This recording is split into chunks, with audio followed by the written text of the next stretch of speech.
The number one trend that needs to be stopped are all the fake vents on all of the cars. Doesn't even matter if it's a performance car anymore. This trend pops up at your soccer mom Chevy Equinox. For example, just have a look at this Honda Civic Type R here with the two massive black spots in the front on each side. And as you sure know, these are not vents. These are just black plastic pieces. It doesn't get any better if you look at the rear either, which is pretty much a mirror of the front end graphics. At least in the rear, they try to make it look like vents by adding some mesh textures on to the plastic. And this trend stretches over all kinds of cars, such as the BMW X6, which we're gonna come back to later in this video. I have a lot more to say about that car. The Equinox, as I said before. And now this is a special one. Just have a look at the grille, the front end grille of the Ford Mustang GT350R here, and you can just see what tiny portions of the entire grille in the front is actually used to cool the car. It's just this tiny rectangle that's actually doing anything. But the king of fake vents in 2020 is the Toyota Supra. It would have looked so much better if they just removed all of these fake vents, or at least tried to make some of them functional. And the reason this trend is so weird to me is it just doesn't make sense. There's no need anymore for massive cooling in the front because the radiators are so much more effective than they were, say, 20-25 years ago. And on top of that, we're moving towards an age of electrification of cars where the combustion engine isn't a piece of the whole car that needs to be cooled. Instead, the car runs on a platform of batteries. So in the future, a lot of the cars are going to look just like the Tesla Model S and the Model 3 and the Model X, I guess, as well, with just a solid front end without a lot of grills and stuff, openings in the front end. So that's why it's kind of weird to me that even though we're at the end of the combustion engine era, the grills just keeps getting larger and larger for no apparent reason.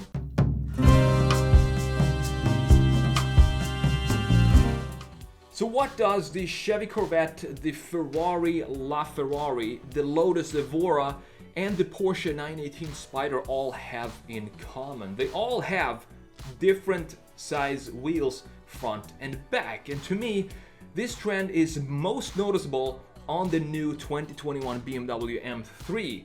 Just look at this picture here and bounce your eyes back and forth between the rear wheel and the front wheel, and you're going to see the difference here and how big of an impact it actually makes when you know about this thing. Now I obviously have to go in and fix this real quick. Nice. This is a trend that just recently started to find its way to modern sports cars, and it's purely for aesthetic purposes. I know some of you are going to argue it will increase grip and overall performance of the car. However, the rim size itself has nothing to do with that. What matters is the width of the rear tire. The more powerful the car, the wider the rear tire needs to be in order to translate that power into grip.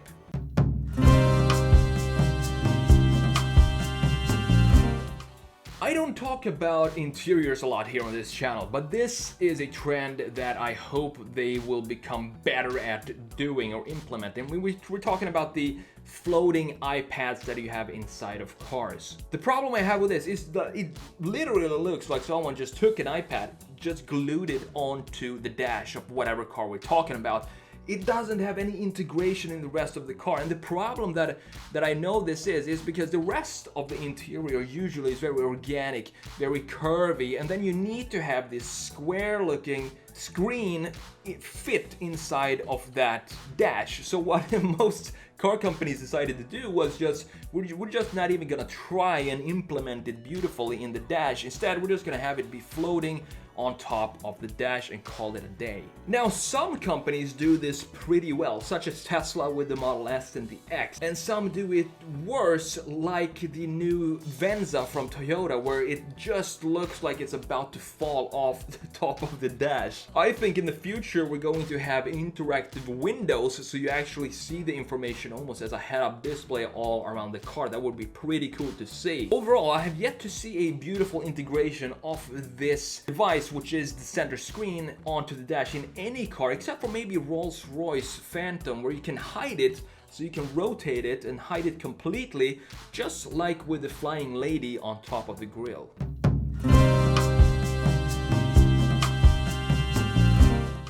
Trend number 4 is something that I really haven't heard anyone talk about, so either I'm going nuts or it hasn't been brought to your attention just yet. And the trend I'm talking about is what I call diffuser islands. So what exactly is a diffuser island? Well, it's the little piece in the lower part of the diffuser that has no connection at all to the rest of the colored bodywork of the car.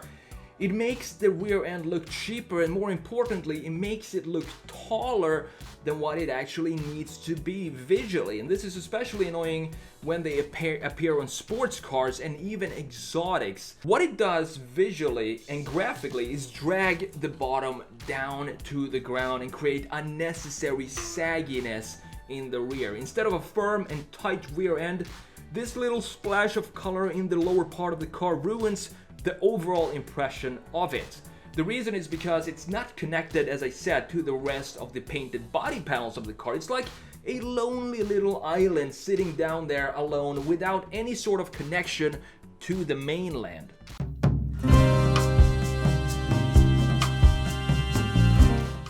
Trend number 5 is the last, but definitely not the least trend that I hope will disappear soon. I'm sure it will not, but you can always wish for something like this to happen. And this is the so-called SUV coupes. I mean, what is the point with these cars? Why would you buy a coupe on stilts? Not only that, but why is it now normal to call four-door sedans with a bit of a sloping or curvature on the roofline? Why do we call these coupes? If you want a coupe, you buy a coupe, meaning a sleek, beautiful, low-riding two-door vehicle. If you want an SUV, you buy an SUV, a sports utility vehicle with all the space you need for the family and whatever luggage you need to carry with you. The SUV coupes exist for one single reason: poser status.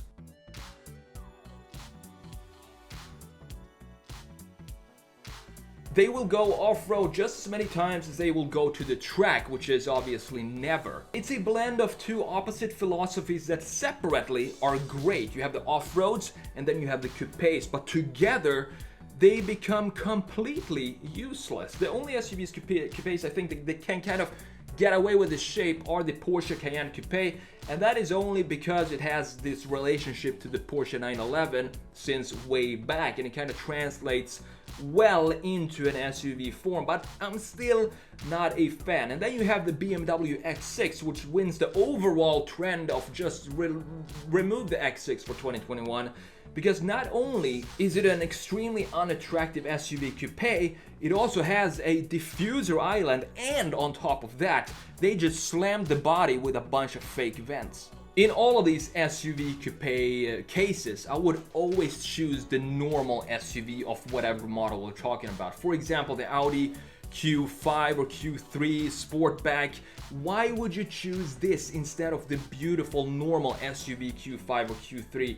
Same goes for the GLE. The GLE or the GLC as well. They're one of the best looking SUVs, but they completely ruin the shape when they turn it into coupe versions of the SUV versions. So I would always choose the regular SUV version of the model, not just because they always look 1,000 times better than the coupe versions, but mostly because I'm not an idiot.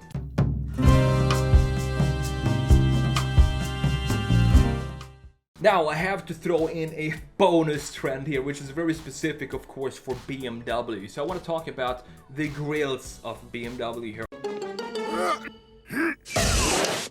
Don't let your kids watch it! I'm not sure what they're trying to do here, if they're just going nuts experimenting with these massive nostril grills or teeth or whatever they're called now. They're definitely not nostrils anymore because they're way too big for that. Just look at the M3 and the M4, which, by the way, I think the M3 looks a lot better than the M4 with this front fascia. I've tried adding this grille onto the BMW X5 and even went back to the M3 E46, and added these crazy big grills on top of that, but it never seems to work out.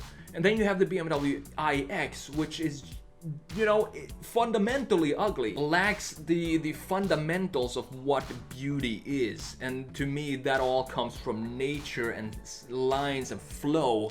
And this car just lacks any sort of, it's like the opposite of that. So for the new BMW and M3 and M4, I think we can possibly save the M3. It will maybe look good in real life, but the M4, I'm not sure how exactly we could save that car.